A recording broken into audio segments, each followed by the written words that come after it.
Hi, Juanita. Hi, Marta. How are you guys doing today? Hey, Doing doing so great. How good. are you?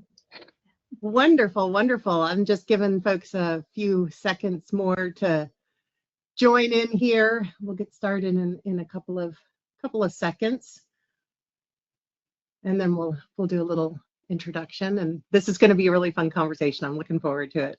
Got a lot of interest here, so it's wonderful. All right, well, let's go ahead and get started. We'll let the other stragglers come on in. But thank you, everyone, for joining us today, talking about go-to-market reset, how we are seeing go-to-market, how it's changed in these times, and most importantly, for the folks on the call, how you can be prepared for it for the coming year.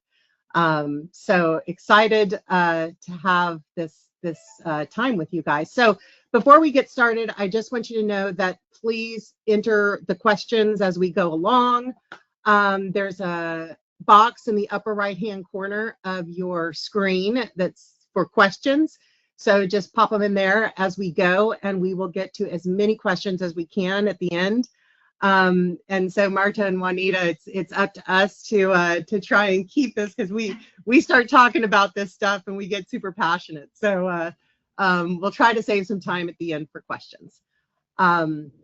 So I'm going to go ahead and introduce everybody. I'm Dana Marxer. I am the founder of ayeQ.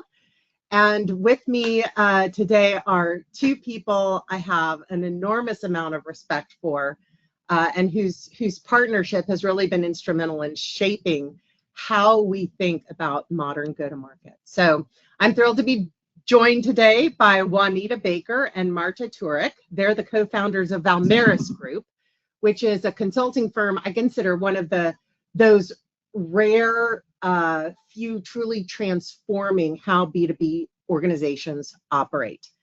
Valmaris was born out of a frustration we all see every day. Strategy living in slide decks. Oh my gosh, the binder on the shelf. Execution living in silos, and measurement systems that don't really reflect how buyers actually behave. We're going to talk a lot about data today, so I'm excited about that part. Juanita and Marta set out to fix that, and they did it by creating a systems-first approach to go-to-market. So one that unites leadership vision, cross-functional execution, and the data foundations required to measure real impact. So a little about each one of you. Juanita is a marketing strategist and systems architect who has built a career turning complexity into clarity.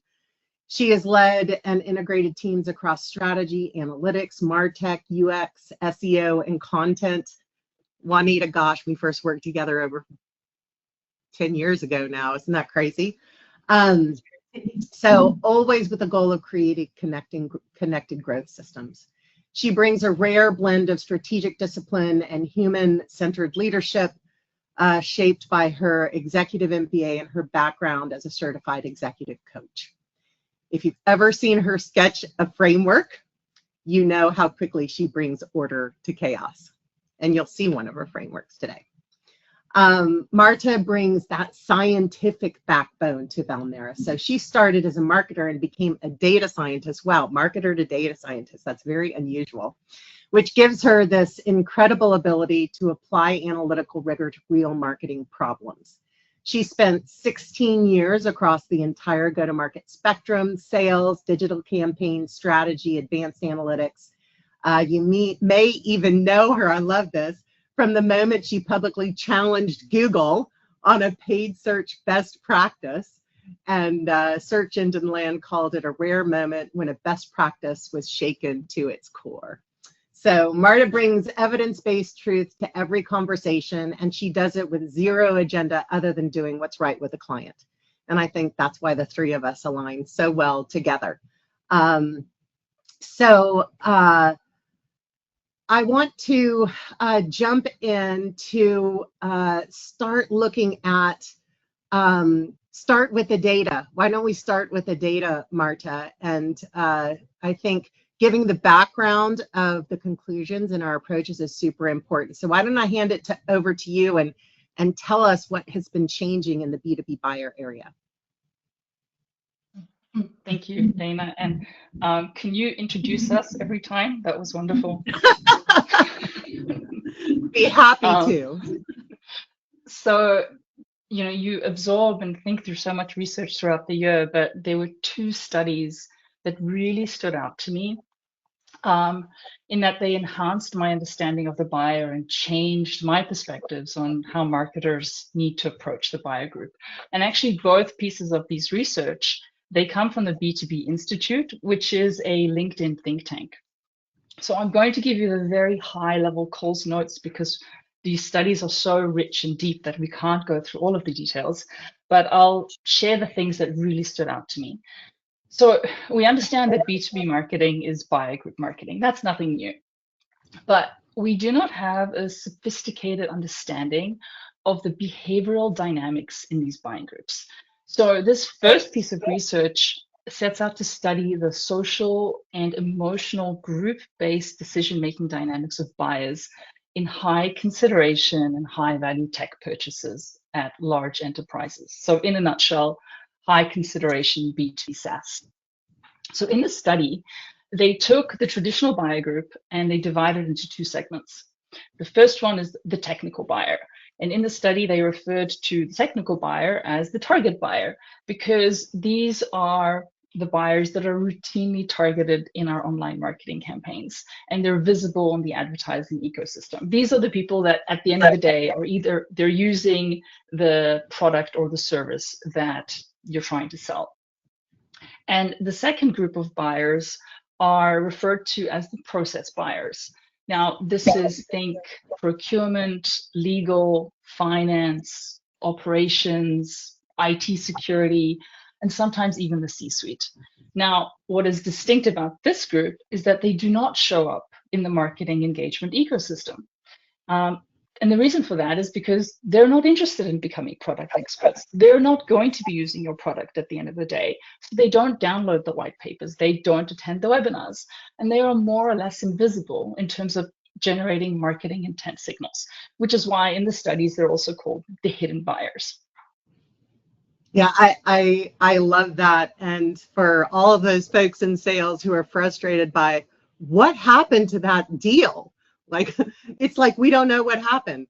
And so tell us a bit about what the study found about the behaviors of these groups.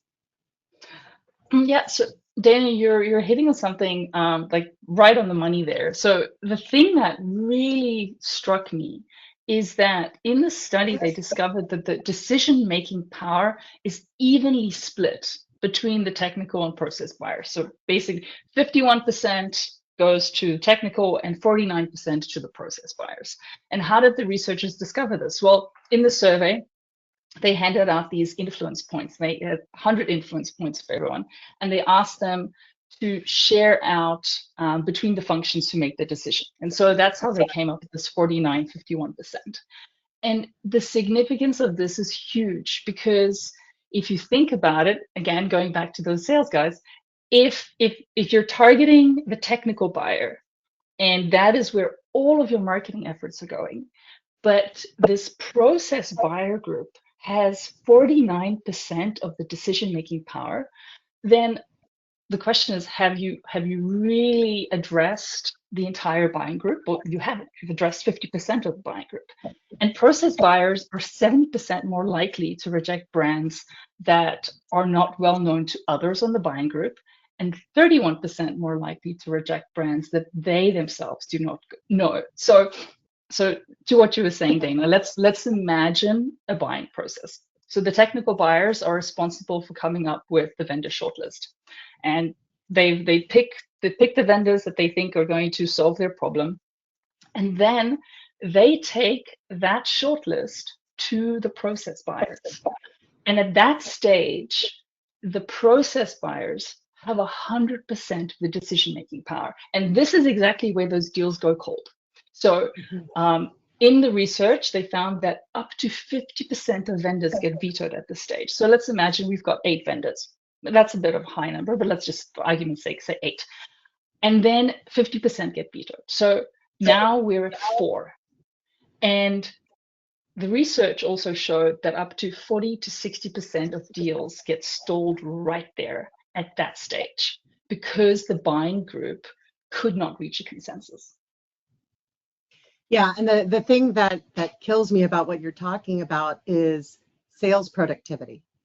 So if your deals get lost late in the sales cycle, like you're talking about, when it's coming to the decision-making process, think about all of the wasted sales cycles on that deal that have been spent.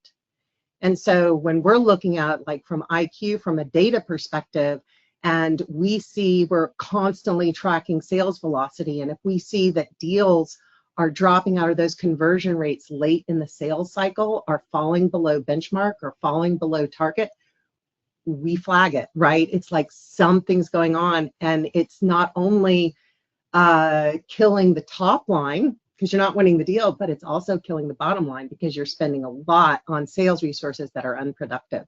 So this is such a huge impact. So we're going to get to what to do, but let us, Marta, tell us a little bit about how do we understand these guys a little bit better.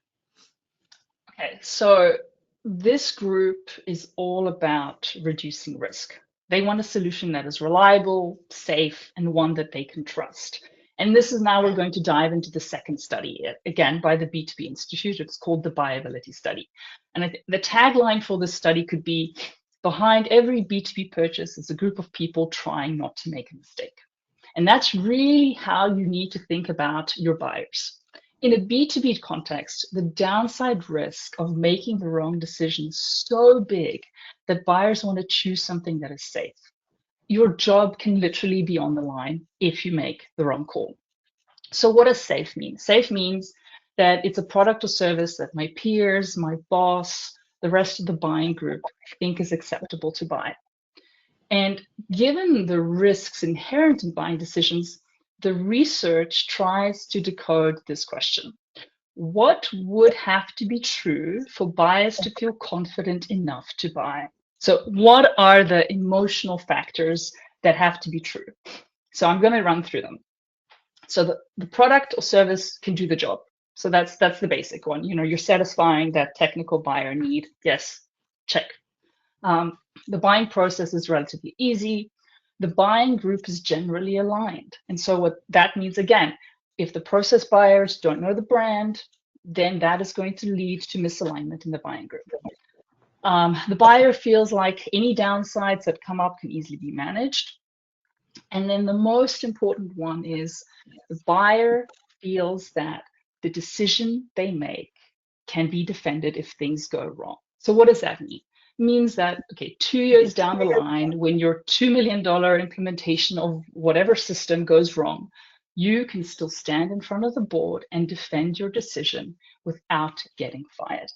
So let's go back to our hypothetical deal. We've got 4 vendors. So the process buyers have vetoed 4 of them. We've got 4 left. And now we're sitting with a handful of vendors who all meet the basic technical requirements. So what tips the balance? Who gets picked and why? And the answer, like really simply, the answer is relationships. Buyers are seeking certainty, so they try to buy certainty. Has the whole buyer group heard of the brand? Do other people like me think it is a good idea to buy from this company? So buyers want the right proof points. And the best way to do that is through their personal and professional networks. And another thing to consider is that there is a generational change happening in the B2B industry in terms of social generations. There are now a lot more millennials and Gen Z in the buying group, up to 71%. And they carry weight very differently in the buying process. They're much savvier in knowing, is this for real? Is this authentic? Or is this produced? And do I have social proof that people like me trust this? So in a nutshell, these studies reveal 2 powerful pieces of information in terms of the buying composition groups and the behavioral economics of those buying groups. So I'm going to hand it over back.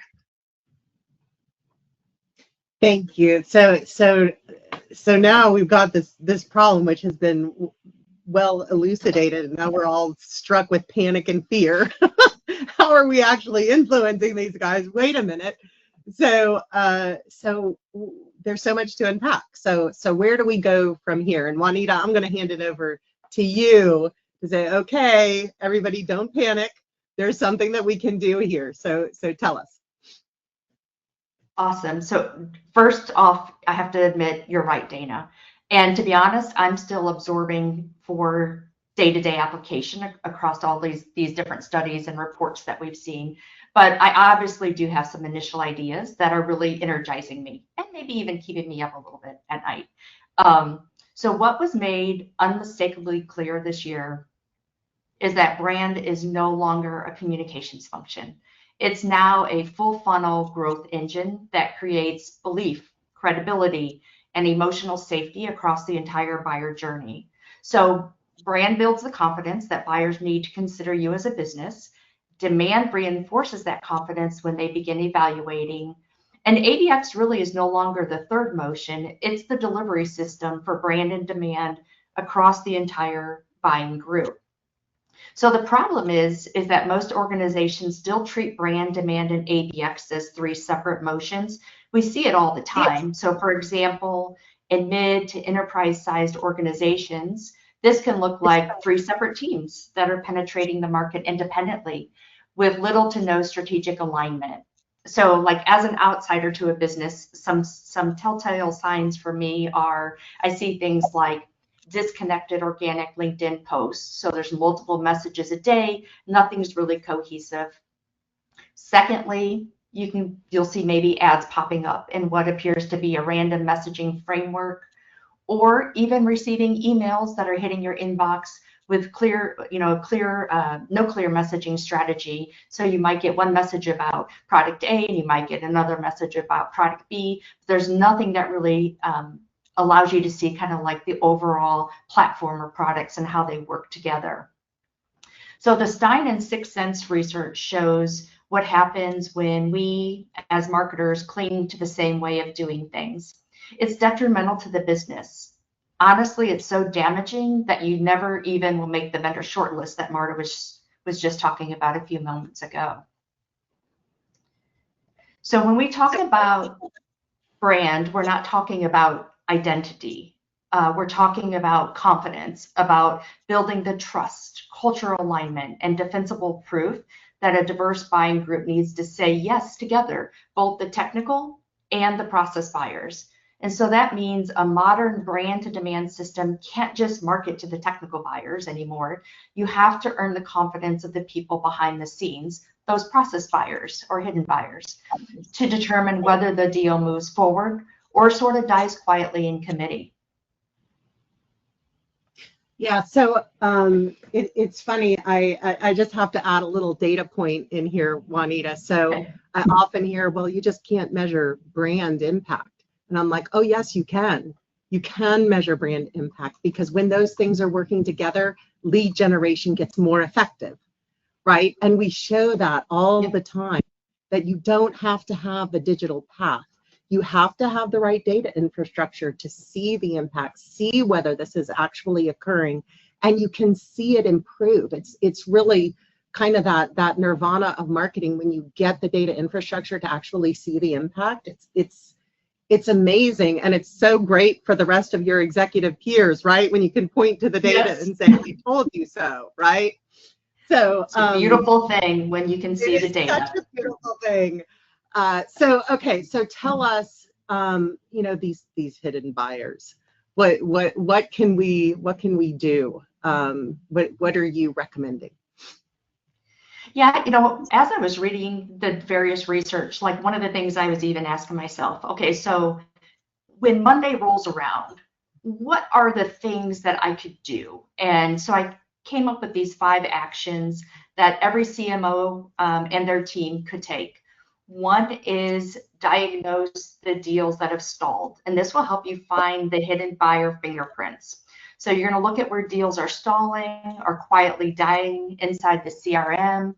And even if notes are imperfect in the system, which they always are, patterns reveal when finance, legal, security, procurement actually stepped in and stopped the momentum. So this is your first clue, and you're under supporting hidden buyers. Secondly, I would audit personas. I've seen a lot of personas that are dated 3 years ago or 5 years ago. And so perhaps those may not capture those hidden buyers. And so I would start there too. So if your personas don't have them, like if IT is not listed or compliance or procurement, then your marketing is only supporting half the buying group. And so I would embark on refreshing those personas. Third, I'd re-interview the sales team. They hold a lot of intelligent information, and ask them what's really shaping outcomes. Some questions you could ask are, who killed your last deal? Who creates late stage objections? Whose approval is required even if we never meet them? They've never shown up at a meeting. And then fourth, I would expand your messaging and build that layer in for the hidden buyers. Like Marta mentioned earlier, they don't care about features, they care about a risk, viability, defensibility. Is the vendor safe to do business with? And start creating brand messaging and content such as why we're a safe choice, how we can reduce risk. And then finally, I would orchestrate both buyer groups and begin with the brand to demand ABX system. So you're going to shift your content, your campaigns, and your enablement to serve both your technical and your process buyers. This doesn't require full transformation overnight, but small incremental steps like role-based messaging and cross-functional orchestration, that begins to build the modern confidence system that buyers actually need. I love it. I love it. And I know that another thing you've been absorbing, Juanita, that we've chatted about is the Stein 6 Sense playbook for B2B growth. Share with our viewers here what you've taken away from that. Yeah, absolutely. So one of the things that I feel like they made crystal clear is that there is a new buying landscape. And so you may remember the 95-5 rule, the idea that 95% of B2B buyers are out of market and there's only 5% that are actively buying. But what Stein and 6 Sense did was they took that rule and they made it more actionable, in my opinion. They showed that buyers actually operate in 3 distinct behavioral states. 60% of them are out of market, 34% are in active exploration and evaluation, and just 6% are in actual decision or purchasing stage. This shift to me is most of the decision making happens long before those intent signals ever appear. And that's exactly what led us to build the Valmaris confidence model. It's a behavioral framework, like we talked earlier, I love frameworks, that explains how confidence forms, accelerates, and gets validated inside the buying groups. So mode 1 is what we're calling passive absorption. So here buyers aren't shopping, but they are forming impressions. They're absorbing your category signals. They're noticing which brands feel credible, modern, and safe. And your hidden buyers are doing this too. And this is where future shortlists are shaped and where brand builds the memory structures you rely on later. If you're not present here, you're eliminated before evaluation even begins. Mode 2 is the shortlist formation. And so when a need arises, everything accelerates. Buyers from their shortlist form their shortlist within 24 to 72 hours. So we don't have a lot of time. And here is where brand and demand must work in parallel. Brand creates recognition and trust, and demand delivers clarity and proof. And so your hidden buyers, like finance, IT, legal, they're already weighing risk and viability. And this is where credibility is either won or lost. And then finally, mode 3 is decision confidence. And at this stage, buyers aren't choosing a vendor, they're just validating a choice now. We may call it decision and purchase, but it's really validation. And the question shifts from who has the best features, because that no longer is relevant, because your technical buyers already brought the vendors to the table that meet those requirements. And now we're shifting to, can I defend this internally? Will our CFO or our legal department or security even sign off? And this is where your hidden buyers have the most influence. Often they have veto power at this stage. And this moment is about defensibility, internal alignment, and trust either holds or collapses. So across these 3 modes, one truth really holds true, and that's the modern B2B buyer is confidence driven. They're not lead driven. And that means disconnected brand and demand motions aren't just inefficient. They're really just truly a revenue risk. Okay, so our attendees here, Juanita, are still panicking, right? So now we we understand these folks. We see, like, we're starting to see where they are, what they're doing. So what do we do, right? How do we operationalize addressing all of these personas, and what do we do from a go-to-market perspective? Yeah, that's a great question. And I tried my very best to kind of outline how I see this working together. So, how does brand demand and ABX all work together? Because each mode requires a different kind of confidence building, and each one activates, in my mind, a different ABX motion. And so looking at this beautiful framework that you see here, in passive absorption, where we see 60% of the buyers are out of market, here's where future confidence is shaping through brand signals like reputation, memory, cultural fit. And here, the activation for me is ABX one-to-many and brand-led memory building. So category entry points, early cues for hidden buyers, essentially preparing the ground for shortlist formation. And then when we move over to mode 2, when buyers enter the shortlist formation and confidence starts accelerating as they compare vendors, this is where I see brand and demand running in parallel, trust and relevance, and orchestrating that through an ABX one-to-few to deliver role-specific proof, point of views, credibility signals across the buying group. And then when we move to mode 3, and we're in decision confidence, where only 6% of the buyers remain, and consensus determines the win. Here is where I would double down on ABX one-to-one, and that's going to be extremely essential at this part of the decision confidence mode. And this is where we support hidden buyers like procurement and finance, and with defensibility, viability, and risk mitigation. It's deep buying group enablement and champion empowerment at this stage. So Stein and Sixth Sense never call this like ABX explicitly, but the dynamics they describe in their research are ABX conditions, things like coordinated trusted signals, social proof, and orchestration across the invisible network of buyers. So brand demand and ABX aren't separate motions. They're a blended orchestration system across the buying group. So brand creates confidence, demand reinforces it, and ABX carries it across every stakeholder so consensus can be formed. So we've now covered how modern buyers make decisions, why brand and demand must operate as one confidence system, and how blended ABX turns that trust into buying group alignment. But even if we get all of that right, there's still a deeper fracture underneath, the data foundation. And that's where Marta and Dana will take us next, because without trust in the data, the entire system stays fragile. Great. Well, Marta, let's have you start, our data scientist here. Cool. Okay. So everything we've discussed so far, the buyer psychology, brand as a confidence engine, ABX as buying group orchestration, all of this assumes that teams can actually measure what's happening. And the reality is that most organizations do not have the data foundation to support their marketing efforts. And as someone who works in data, I feel like we've been saying for years that in most organizations, data is broken. And at Verity's latest state of data report shows that data in most organizations is still broken. This is nothing new.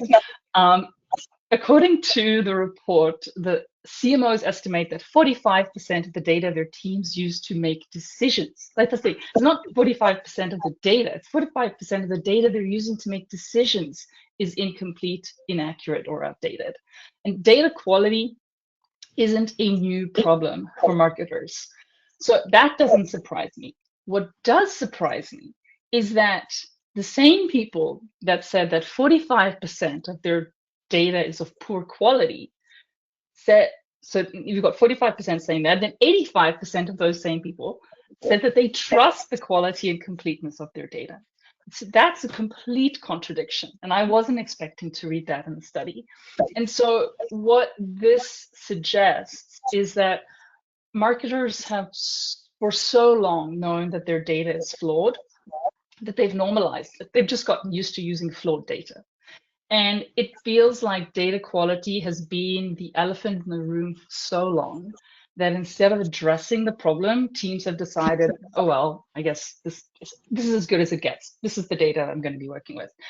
And I feel like that, it hasn't changed until now, and it's not just going to change by itself, but there's a new impetus for change, and that is automation through AI. So I'm hopeful that as more and more teams want to adopt AI tools, that this will drive them to clean up their dirty data, because as there's a very common saying in data circles, garbage in, garbage out. So if they put dirty data into their AI systems, they're going to get nothing of value, and the best that they can do is ignore it, and the worst that they can do is break their systems or their GTM strategy or whatever they're applying that dirty data to. And I think this endemic data quality problem really goes to show that outside of data teams who care deeply about data quality, there has until now been a certain level of complacency among GTM teams, because GTM teams traditionally are not really truly using the data. Being handed a built dashboard is not using the data. You only really use the data and you really start to understand the importance of the data quality when you're the one that's fixing the broken pipeline. And traditionally, GTM teams have not been responsible for this. So really, the thing that I pulled out of the Adverity study at the end of the day is that, the fact that data quality is a problem is nothing new.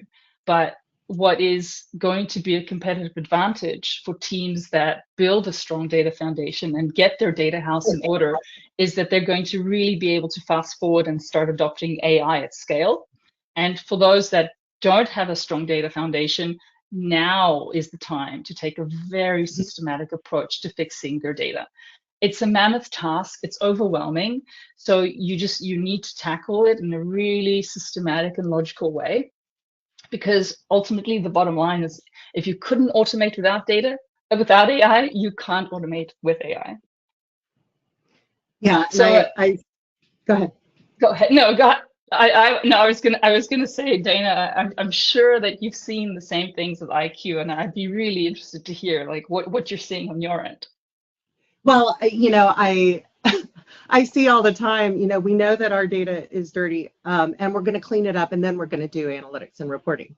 And it's like, and then they don't, because they don't know where it's dirty, right? So, so it just lingers. And then then we have the same old, well, I know what I need to do to go sell more, so I'm just going to go work harder and sell more and hire more salespeople.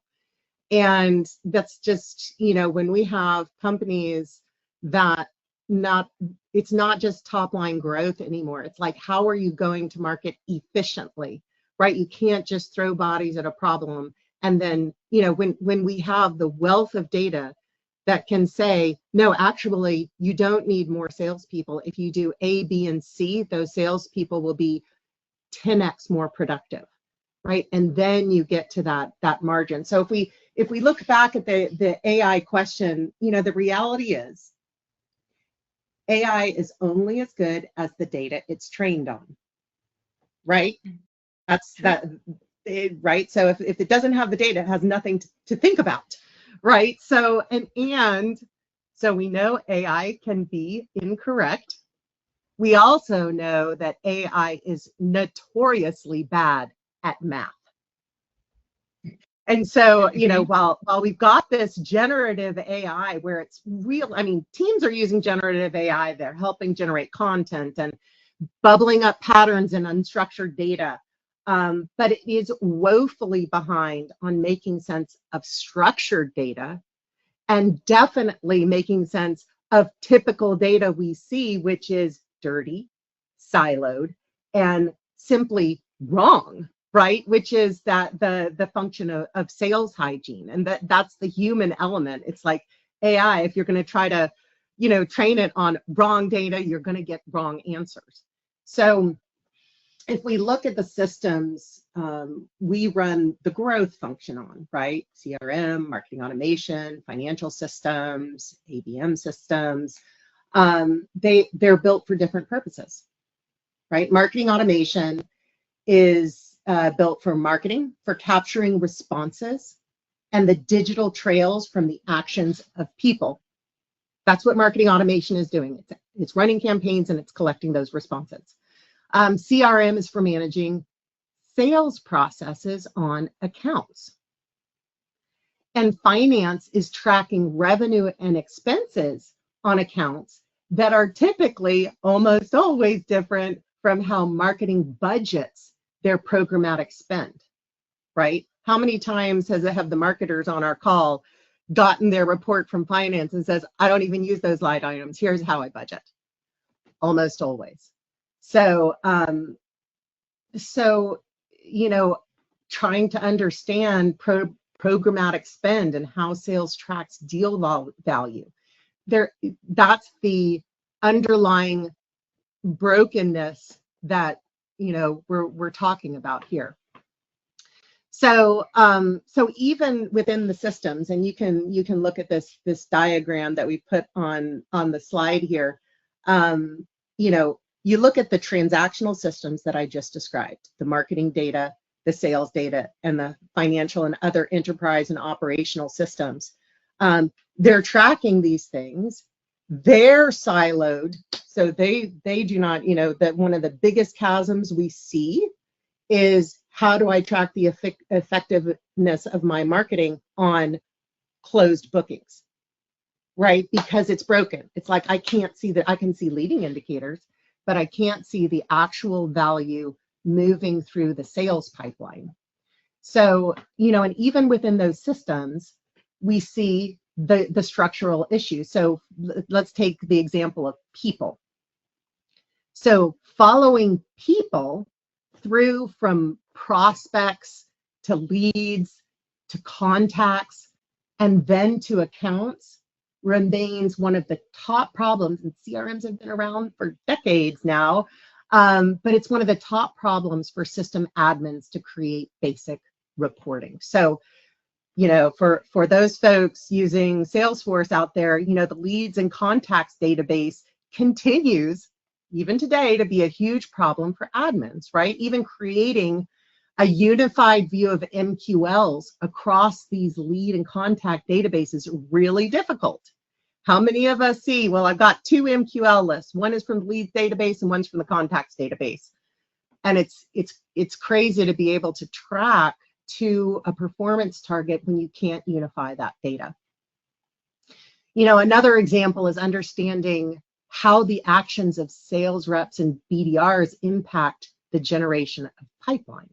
What level of effort is required to generate SQLs from a set of MQLs? And when we look at some of these, as we move into the sales pipeline and we're trying to see where this is stalling and what personas we're touching, these systems do not link those types of data elements. So, the reality is they're transactional systems. They're not analytical environments. They weren't built to be analytical environments. So I cannot tell you how many hours growth teams spend in spreadsheets and BI tools trying to place all of that data together in a way that makes sense, that allows them to make those decisions.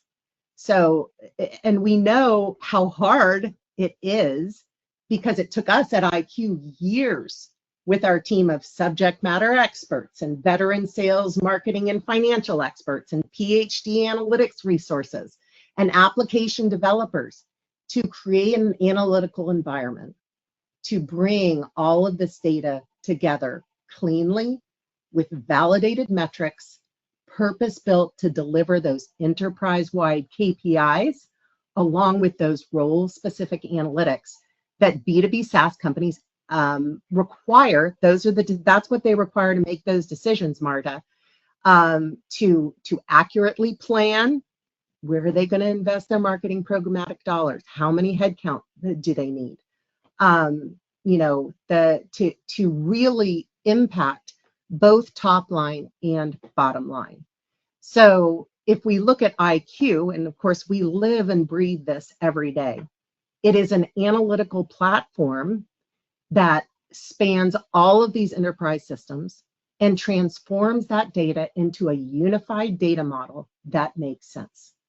One view of the actions of all people, doesn't matter what database it lives in the transactional system. We unify the view of what that person does, how those actions impact the generation of pipeline, how effective salespeople are at shepherding that pipeline to close deals, what the value of customers over their lifetime is, and how investment should be made in marketing programs, sales reps, BDR headcount to get the most revenue out of their engine.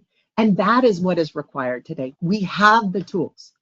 It's like, you know, on this type of platform, AI can actually be applied to produce answers that are reliable. Like, how many times are you sitting in a meeting and it's like you spend the meeting debating the validity of the data? It is such a complete waste of time. So beyond that, you know, it provides those tools to do the go-to-market planning, design the required performance from end-to-end models, and track the performance to the design to give companies those early warning indicators of where they are going off track and give them enough time to course correct so that they continuously hit their targets with precision. So that, you know, we're talking about what is the state of our data. This is the state that companies need to think about their go-to-market. They can get so much more out of their engine much more efficiently if they see all of this data together. It's not like, oh, I can do this reporting in Salesforce. No, you can't. You can't do it in any CRM. You can't do it in any marketing automation system, because all of this information needs to fit together to make these cross-functional decisions and optimize your resources from end to end. So one thing I hear all the time, well, our data isn't clean enough yet. We need to get our process and data clean before we can do reporting. The reality is, and you touched on this, Marta, is that analytics helps companies get their processes and data cleaned up in a fraction of the time, right? And improve the process at the same time, right? What I said earlier is, well, we've got to get our data clean. And then it's like, well, where's your data dirty? Well, I'm not sure, right? And it's like, well, then you'll never get your data clean and you'll never have the reporting that you need. So, you know, this ayeQ platform, so it can be implemented in 10 business days. You know, we look at companies again in today's data environment, trying to DIY, do it yourself in 12 to 18 months, right? And they never get there because they don't have the expertise required because it's hard, right? And so, but when companies get the analytics in their hands, they see the data issues immediately. That's really where this partnership with folks like you guys, with folks like ayeQ, with technology like ayeQ, that, you know, that can really transform a company's revenue engine really, really rapidly. And I know Marta and Juanita, we always get into the platform and start looking at what the data is telling us, and we geek out, and it's just such a beautiful thing. You know, and today with the AI capabilities to directionally, you know, bubble up, do 1, 2, and 3, do those 3 things, and those are the most important things you can do if you want to grow faster, if you want to grow more efficiently, and it's you know, then the team is spending their time doing the actions instead of gathering the data or debating the validity of the data. And the reality is, you know, some of your most strategic minds in the company are sitting in your go-to-market function.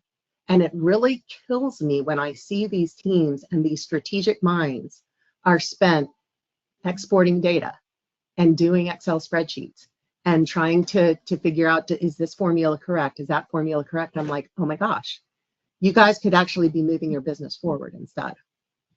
So hopefully we got a lot of state of the go-to-market out there. Hopefully our attendees now are panicking less, right? Because they see now, and it's such a beautiful thing, you know, Juanita, that this is, it's not, well, I do A and then I can do B and then I have to do this. I have to do it all together.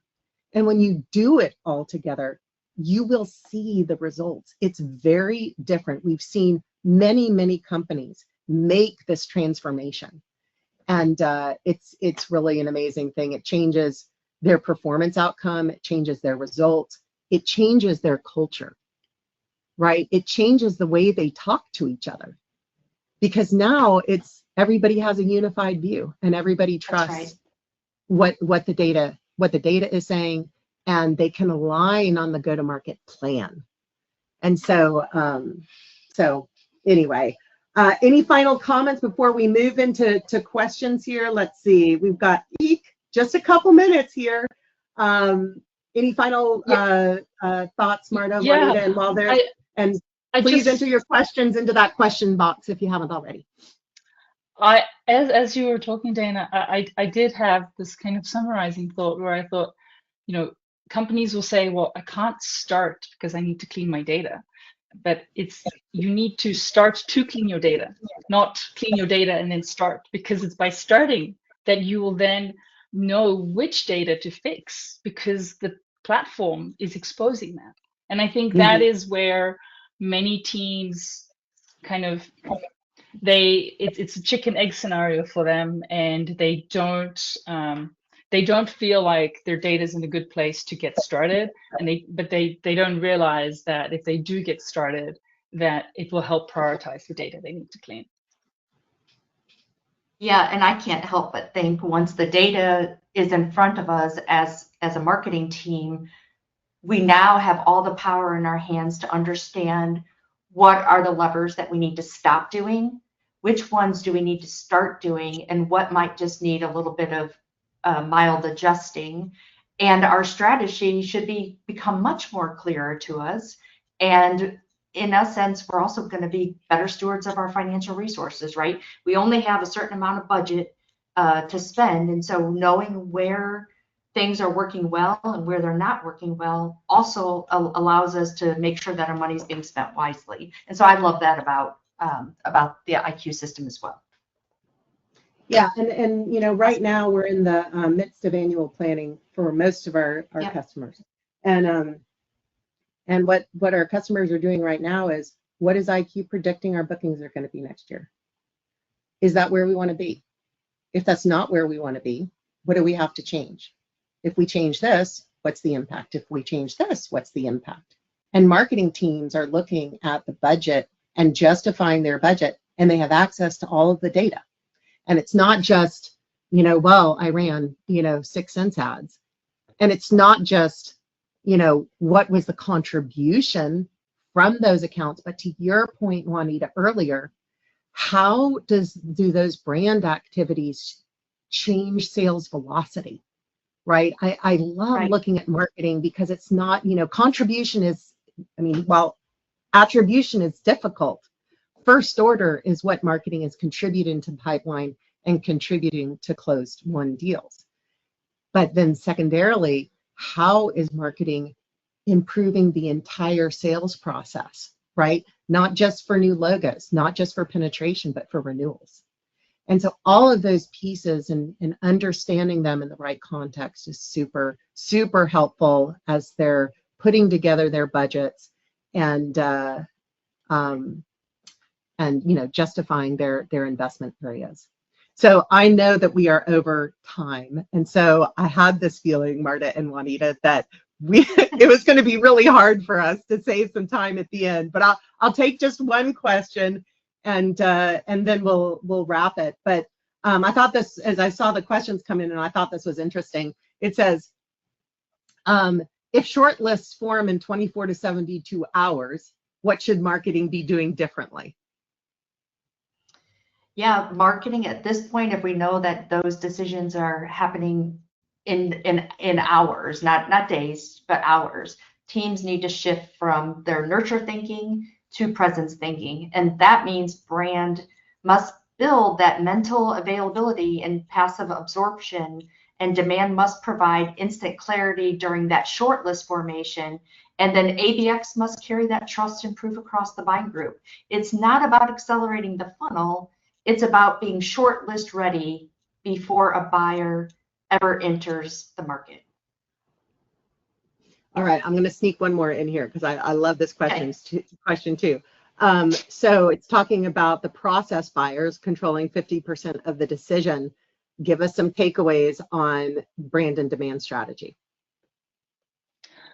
Yeah, so you know, if the process buyer controls half the decision, then technical buyer marketing only is marketing to half the buying group. So you need to, like, you know, Juanita mentioned the 95-5 rule that is now outdated, and so I feel like for the last 20 years, the marketing community has been marketing to the technical buyer and assuming that they are in that final buying stage because everything is about, get a demo. So now we need to completely shift our thinking away from that, and brand must speak to viability and safety and cultural fit for process buyers, while demand shapes clarity and relevance for technical buyers. And ABX is the glue that connects both groups so the consensus can form. And so without this shift, well, you're going to continue to see your deal stalling, and you're going to wonder why, because things were going so brilliantly with the technical buyers, and then you forgot that there's 5, 6, 10, we don't know how many other process buyers in the background that are just as important as the technical buyers, and you're not considering them. I love it. Okay, well, we're in trouble because we're a few minutes over. But Marta, Juanita, we could go on for hours, I know, and you guys are so fantastic. To our attendees, thank you so much for taking the time with us and hearing about kind of our thoughts on go-to-market and your data infrastructure. Of course, we would love to chat with you. All of the questions that we didn't get to, we will answer, but please feel free to reach out to us. We love to talk about go-to-market all the time. So have a great rest of your day. And Marta, Juanita, thank you so much. This has been fantastic. Thank you, Dana. We appreciate it. Yeah. Bye. Bye.